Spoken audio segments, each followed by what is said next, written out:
तो नहीं हो सकते, गुरु के भेद के बिना मोक्ष में नहीं जा सकते। भेद क्या है? वशिष्ठ मुनि पे आय राम बुझो तत सोई, जीव मोक्ष किम जाय ताई मत कहिए मोई। जन सुखिया वशिष्ठ कही रामचंद्र सुन कान, ईड़ा पिंगला सुखमना ब्रह्म मिलन को ध्यान। भेद है ये। तुम अगर समझ रहे हो कि सांसों सांस में राम राम करना इतना ही भेद है, तो बहुत गलत समझ रहे हो।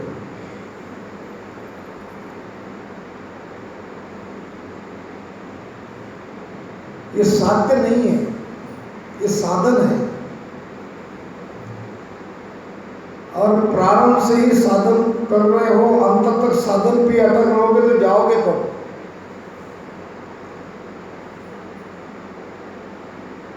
साध्य है सूक्ष्मणा।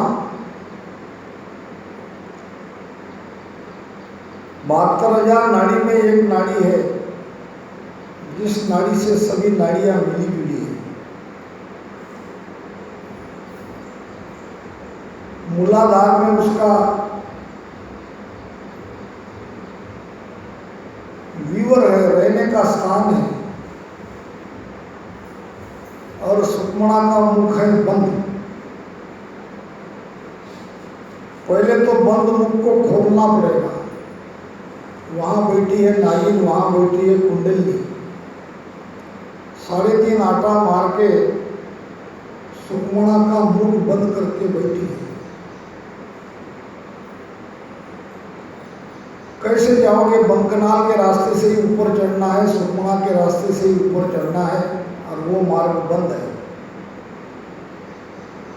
इसलिए सांस उसांस में राम राम करना है। सांस उसांस में राम राम करके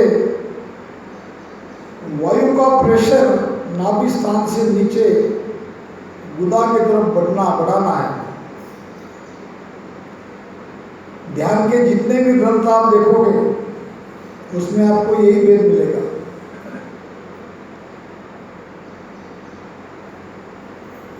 इसीलिए महाराज कहते हैं कि परम मोक यूं कहत है, कोई जन बिरला जाए, ताको अर्थ विचार सो सुनो सकल नर आय। सुनो सकल नर आय, गेल आ मिले न काय। और जो पावे कोई भेद धारनी मुश्किल होई। दो बातें बताइए। परम मोक यूं कहते हैं, कोई जन बिरला जाए। किसमें से बिरला जाए? ये भजन करने वाले में से बिरला जाएंगे। क्यों है ऐसा? ताको अर्थ विचार सो सुनो सकल नर आए। उसका अर्थ, उसका भेद, उसका कारण सभी सुनो, ये ध्यानी और भजन करने वाले। गेल आ मिले न कोई। एक तो ये अति सूक्ष्म रास्ता है, रास्ता मिलता नहीं है, रास्ता बताने वाले मिलते नहीं है। राम राम सासू सास में कई कर रहे हैं, हम ही कर रहे हैं, ऐसी बात नहीं है। ये तो बैगनी वाणी का माया का ज्ञान है। जेता शब्द मुख पर आवे, समझ सुर जाने, अरे कै सुकरा कटा लग माया काचा जीव उगाड़ी।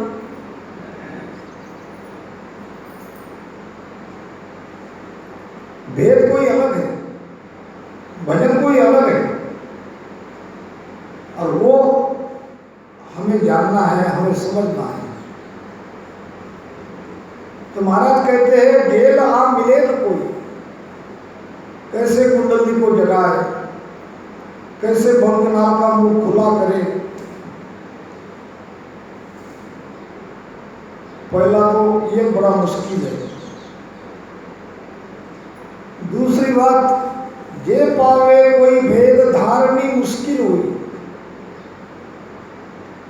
धारण करना मुश्किल कैसे होता है, ये मैं आपको बताता हूं। किसी ने नहीं बताया होगा, मैं बताता हूं। और आपको डराने के लिए नहीं बता रहा हूँ, सावधान कर रहा हूँ। वाणी का प्रमाण देके बताऊंगा। ररो ममो बिच भेद विचारे, तज दे फेर मिलावे, के सुख राम साधगत पचे, के सुख राम साधगत कोई, पचे कोई नहीं पावे। बहुत ध्यान से समझो।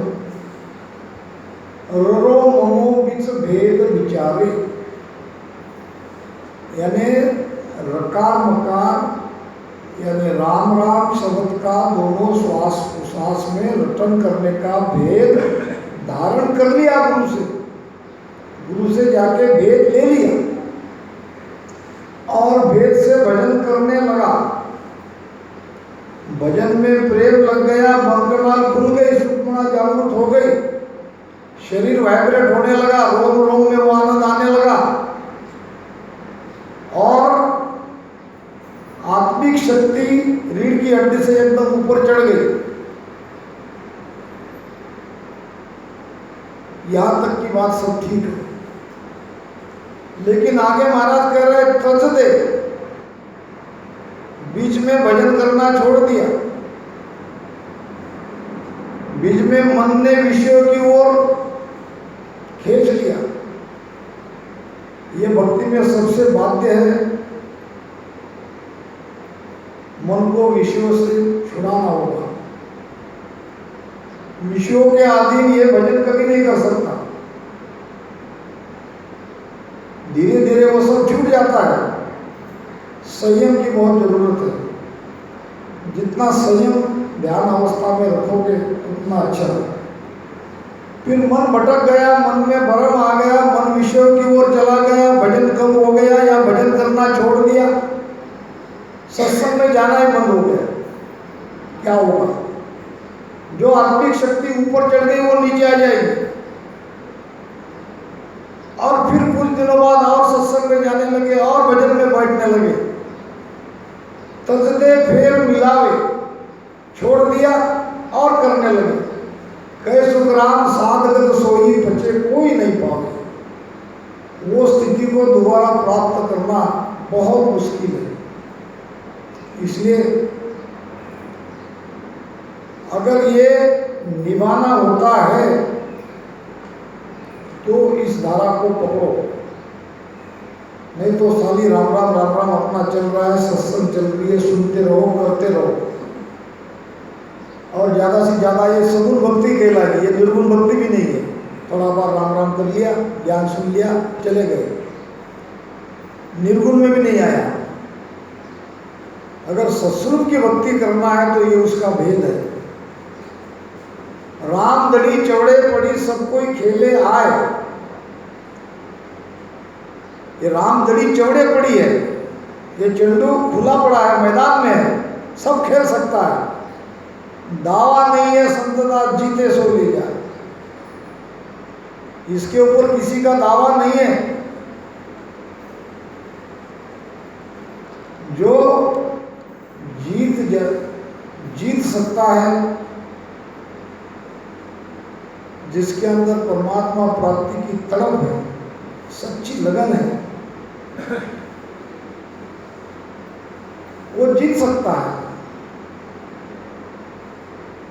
कामी क्रोधी लालची इनसे भक्ति न होए, भक्ति करे कोई सूरमा जात वर्ण कुल होए। कामी क्रोधी लालची से ये भक्ति हो ही नहीं सकती। भक्ति के लिए शूरवीर चाहिए। महाराज कहते हैं भक्ति करे जन सूरा हो, भक्ति करे जन सूरा हो, नहीं कायर को का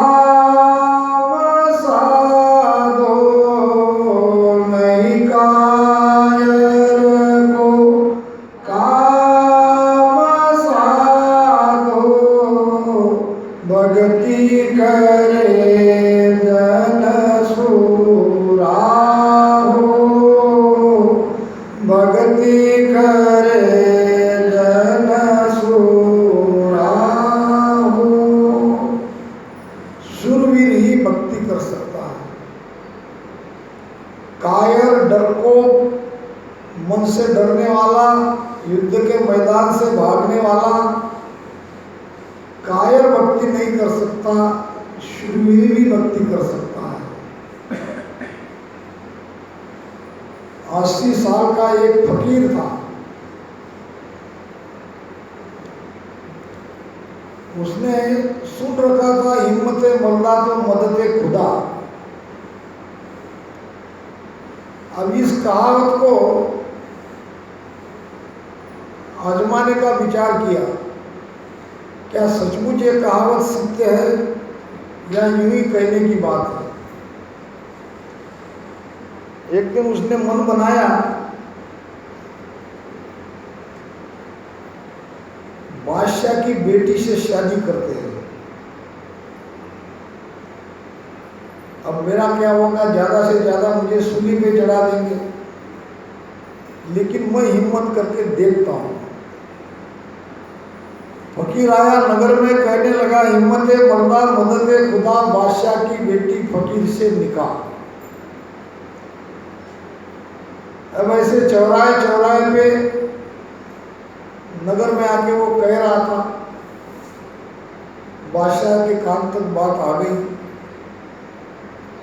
बादशाह ने फकीर को बुलाने भेजा, क्या तुम्हें तुम्हारी उम्र का लिहाज नहीं किया? कब्र में पांव लटके हैं और तुम मेरी बेटी से निगाह करने का, शादी करने का ख्वाब देख रहे हो? क्या तुम्हें जरा भी शर्म नहीं है? फकीर ने सारी बातें सुन ली। कहने लगा बादशाह ऐसी बात नहीं है, मैं तो उस परवरदिगार के सचमुच वो मददगार है या नहीं है, या सब ये कहने की बातें हैं, ये आजमा रहा है। तुम ज्यादा से ज्यादा क्या करोगे? मुझे कैद में डाल दोगे, सूली पे चढ़ा दोगे, वैसे भी मेरी उम्र रही क्या। लेकिन मैं उसको जवाब पूछूंगा कि एक हिम्मत करने वाले ने हिम्मत करी, लेकिन आपने उसकी मदद नहीं की।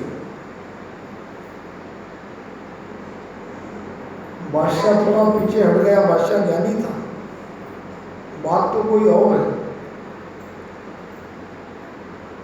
चलो खुदा इस फकीर को मदद करता है कि नहीं करता है, हम भी इसको थोड़ा सहायता करते हैं।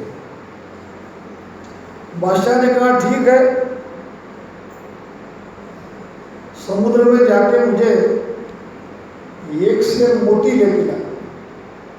एक सेर मोती अगर समुद्र से मुझे तुम लाके दे सकते हो तो मैं मेरी बेटी की शादी तुमसे कर दूंगा। फकीर को थोड़ी हिम्मत आ गई, चलो कुछ न कुछ तो वहां हो रहा है, मेरी प्रार्थना खुदा तक तो पहुंच गई है।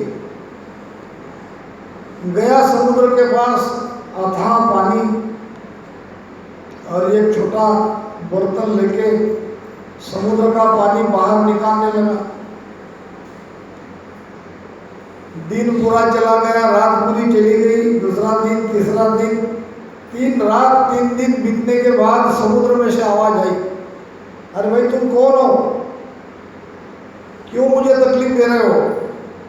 फकीर ने कहा तुम कौन हो? तो मैं समुद्र हूं, पिछले 3 दिन से तुम मेरा पानी बाहर निकाल रहे हो, फेंक रहे हो, मैंने तुम्हारा क्या बिगाड़ा?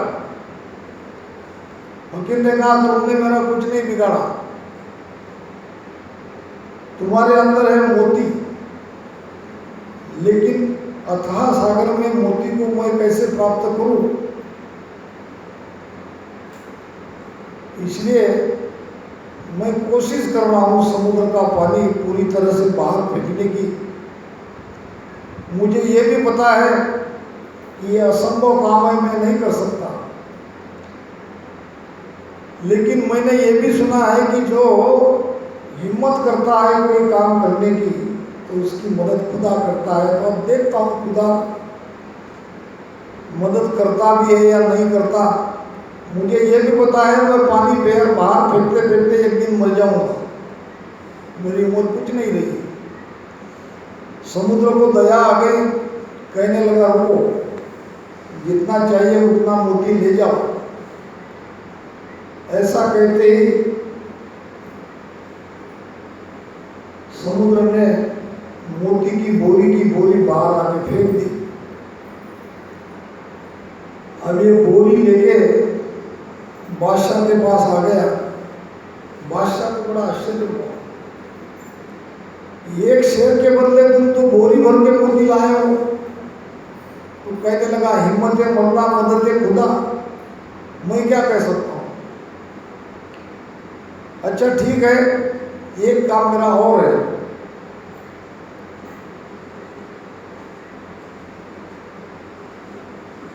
गजदंता हाथी का उसके दांत में मोती रहता है, वो मोती मुझे चाहिए। अब गजदंत हाथी बिरला ही रहता है, अब उसकी खोज करना बड़ा कठिन, और हाथी के मार के उसके मस्तक में जो मोती है वो निकालना और कठिन।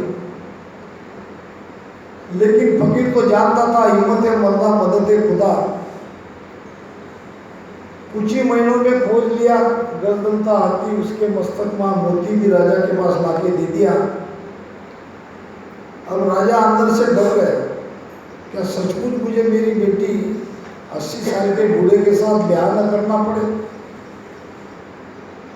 अब कहने लगा फकीर बस आप एक आखिरी काम अगर करके लाए तो धूमधाम से मैं मेरी बेटी की शादी तुमसे कर दूंगा। बताओ क्या है। हाकिम बादशाह का सर चाहिए मुझे। हाकिम नाम का दूसरा बादशाह था, दोनों बादशाह में दुश्मनी थी। अब ये बादशाह को लगा कांटा से कांटा कैसे निकालते हैं, अगर हाकिम बादशाह को मार के उसका सिर लेके आया तो मेरा दुश्मन खत्म हो जाएगा, तब देखेंगे शादी करना है नहीं करना है। एक तो वहां तक ये जा ही नहीं सकता, चला भी गया हाकिम बादशाह के प्रचंड फौज के आगे इसका टिकाव नहीं लगेगा। स्वयं बादशाह हाकिम बहुत शूरवीर है, कोई कैसे उसको मार के उसका सर ला सकता है। लेकिन फकीर निकला हिम्मत मरना मदद खुदा, पूरा विश्वास था दो बातें असंभव थी वो संभव कर दी थी। धीरे धीरे पैदल चल के हाकिम बादशाह के नगरी में प्रवेश कर लिया। हाकिम बादशाह की माता थी बख्तूबाई, बड़ी धार्मिक प्रवृत्ति की थी। किसी फकीर को आया देख उसका सम्मान किया, स्वागत किया, बैठने के लिए आसन दिया। फिर पूछा हम लोग क्या सेवा कर सकते हैं आपकी। बिना सोचे समझे फकीर ने कहा मुझे बादशाह हाकिम का सर चाहिए। बख्तूबाई ने कहा बस इतनी बात, मिल जाएगी। आज रात आप आराम करो, कल सुबह आपको हाकिम बादशाह का सिर मिल जाएगा। पूछा नहीं क्यों चाहिए, क्या कारण है। फकीर समझ के उसकी बात मान ली। सुबह जल्दी से अपने बेटे बादशाह हाकिम को उठाया, कहा ये फकीर तुम्हारा सर लेने के लिए आए, तो तुम ऐसा करो इसके साथ चले जाओ।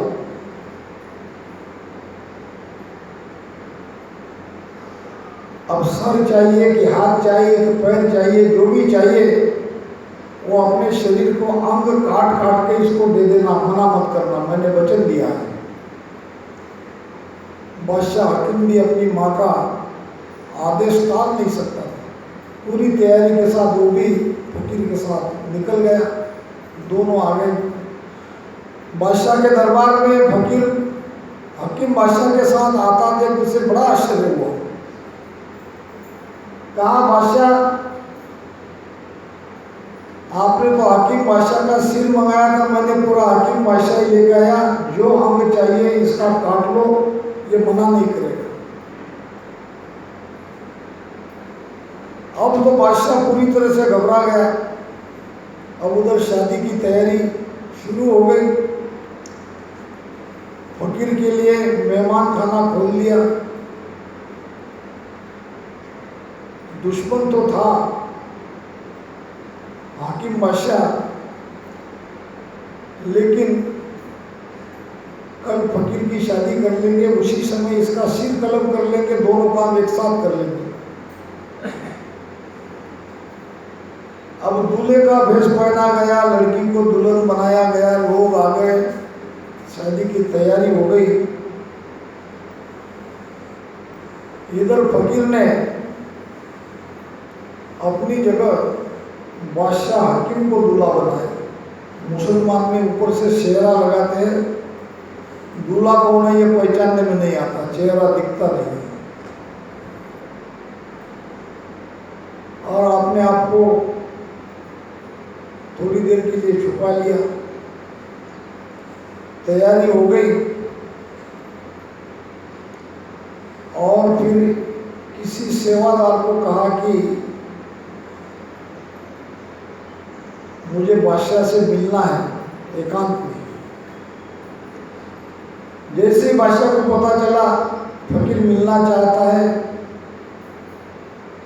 फकीर को दूल्हे के वेश में न देख के बादशाह को बड़ा आश्चर्य हुआ। तुम यहाँ, और वो कौन है, सब बताता हूँ बैठो। अब कहा कि शर्त के मुताबिक आपको आपकी लड़की का ब्याह मुझसे करना है, लेकिन मेरी उम्र देखो, मैं 80 साल का बूढ़ा हूँ, मैं शादी करके क्या करूँगा। आपकी तीनों बातें मैंने मान ली, मेरी एक बात आप मान लो, आपकी बेटी का ब्याह बादशाह हकीम से कर दो, तुम्हारी दुश्मनी भी खत्म हो जाएगी और लड़की के लिए सुयोग्य पति मिलेगा। और मुझे शादी थोड़ी करनी थी, मैंने तो ये कथन जो है इसकी सत्यता को जांचने का मैंने विचार बनाया था, और मैंने जांच लिया। मनुष्य कोई हिम्मत करता है, आपके लिए, हमारे लिए, सबके लिए भी है दुष्टा। अगर जीवन में हम हिम्मत करते हैं तो परमात्मा मदद करता है। अब हिम्मत करनी है भजन में हमको। भजन में अगर कायरता नहीं लाओगे, शूरवीरता से करोगे, सफलता आपके हाथ में है। आधी सफलता तो शूरवीरता पे है। इसलिए महाराज कह रहे हैं कि चढ़िया कस शब्द गए हाथे, चोर जार सब मार्या। ये सब भीतर की बातें हैं। भीतर के चोर और जार कौन है? भीतर के चोर जार है मन की अच्छी बुरी वृत्तियां। यही हमारे चोर है, यही है जार, यही हमें लूट रहे हैं, यही हमें वापस 3 लोक में ढकेल रहे हैं। तो क्या करना पड़ेगा? पहरेदार, पहरा देना पड़ेगा। पहरा देना किसके कहते हैं? जागरूक रहना पड़ेगा। जागरूक रहना किसे कहते हैं? भजन करना पड़ेगा। जो भजन कर रहा है वही जगा हुआ है। दरिया साहब फरमाते हैं, दरिया सूता सकल जग, जागता नहीं कोई, जागन में जो जागना जागा कहिए जोय, दरिया सूता सकल जग, जागता नहीं कोई। संतों की वाणी बड़ी अटपटी रहती है। हमको लगेगा संत कहीं गलत तो नहीं कह रहे, लेकिन संत गलत नहीं कहते। हम हमारी दृष्टिकोण से देखेंगे कि हम रात में सोते हैं, दिन में जाग जाते हैं, लेकिन संतों की दृष्टि से संत कहते हैं दरिया सूता सकल जग, जागता नहीं कोई। संतों की दृष्टि से हम रात में भी सो रहे हैं, दिन में भी सो रहे हैं, क्योंकि भजन नहीं कर रहे। जाग कौन रहा है? जागन में सो जागना। जागरूक अवस्था में जो भजन कर रहा है, राम राम भजन कर रहा है, वो जगा हुआ है, अन्यथा सब सोए हुए हैं। तो हमें पहरेदार बनना पड़ेगा, अपना स्वयं का पहरा लगाना पड़ेगा। और पहरेदार जब शब्द का साथ मिलेगा तभी हम बड़ी अच्छी तरीके से पहरा दे सकते हैं, भीतर के चोर और जार को मार सकते हैं। निर्भय हुआ चिड़िया जब ऊंचा, भीतर के चोर जार को मार के जब निर्भय हो जाएंगे तब ऊपर 10वें द्वार में हमारी प्राण ऊर्जा चढ़ेगी और तब काम काज सब सार्या। जिस काम के लिए हमने भजन करना प्रारंभ किया वो काम हमारा पूरा होगा, यानी मोक्ष प्राप्ति हमें जीते जी मिल जाएगी। अब आगे, लागा ध्यान खबर तब पाई, सुरत निरत का मेला, मन सो पवन शब्द मिलतीनो, हुआ आद घर भेड़ा। एक ध्यानी का ध्यान कब लगता है? कैसे समझे कि हमारा ध्यान अब लग गया? लागा ध्यान खबर तब पाई। आपको ही ये खबर अंदर में मिल जाती है। क्या खबर मिलती है? शब्द के साथ श्रुति मिलती लगी है। शब्द कौन सा? ये राम राम शब्द नहीं, में अक्षर सत शब्द। सत शब्द के साथ श्रुति यानी चित्त की एकाग्रता, निरति यानी चित्त की एकाग्रता जब अखंड होने लगती है उस स्थिति को कहते हैं निरति। शब्द के साथ श्रुति लगी है, निरति लगी है। मन सो पवन, मन भी वहां है, हालांकि अब वो मन नहीं रहेगा। वो मन के अंदर के बुरे विचार पूरे नष्ट हो जाएंगे। वो मन अच्छे ही विचार करेगा, लेकिन जब विचार कर रहा है तो वो मन है। और पवन यानी श्वासा वायु। अब मेरुदंड तक एक शोभना आती है मूलाधार से, फिर यहाँ से ईड़ा नाड़ी इस तरफ से बाएं नाक के स्वर में आती है, फिर पीड़ा नाड़ी इस तरफ से दाहिने नाक में आके समा जाती है। उसको महाराज कहते हैं जिनकी जामे मिल गई पाचे सत्न हुए। ये चंद्र नाड़ी चंद्र स्वर में मिल गई, सूर्य नाड़ी सूर्य स्वर में मिल गई,